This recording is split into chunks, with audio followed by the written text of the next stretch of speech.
This is my manual for the Canon AE-1. It is a old 35mm SLR that came out in 1976 and has been really popular since. The one thing I don't like about the camera is it uses an electronic shutter, which means if you don't have a battery, the camera really can't be used. The first thing we're going to talk about are the lenses and how to get them on the camera. You want to line up the red dots on the lenses first, and then you're going to line up those red dots with the red dots on the camera body. So you're going to put the lens on the camera body and then turn it to the right. You should hear a locking sound, and that's when you know it's on. Next thing we're going to talk about is the battery. Use the PX28L battery. Now it's more commonly known as the 28L. You can still get them. It's a 6-volt battery. And to get to the battery, you're going to have to open it on the front face of the camera. And this door is a little messed up, so that's why it looks funny.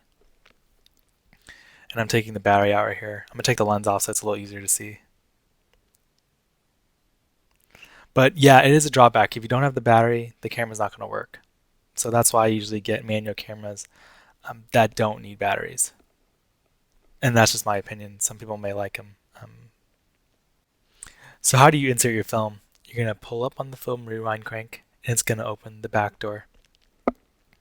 Once the back door is open, you're going to put in your film upside down and then pull the film to the right. There's some catches on the spools on the right, so this is pretty easy.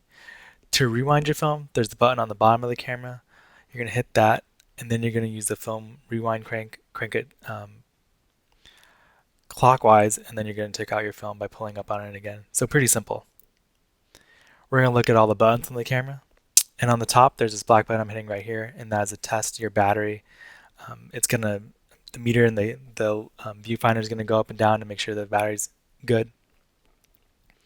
And then on the film advance dial, the 60 is a flash sync speed. So unless you have that flash, it really isn't that important. To change the ASA, you're going to pull up on the dial and turn left or right to get your right ASA. And then I'm going to advance the shutter here by pulling to the right and then hitting the shutter button, which is that black button right there. I'm going to do it one more time. And then we're going to talk about this shutter speed. To change that, you're going to go left to right on the dial. And it's pretty good range, 2 seconds to 1/1000th of a second, also with the bulb mode. The self-timer is a cool function on this too. You're going to turn this to the right, and then you're going to advance the film and hit the shutter.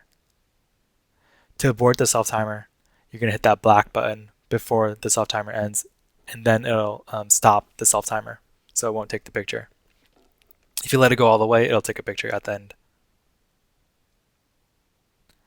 Then we're going to talk about two things on the top of the style also.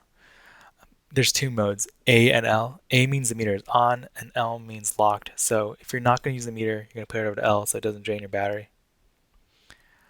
On the front of the camera, there's a lot of stuff going on. So the first thing I'm going to talk about is the flash sync, which is right here.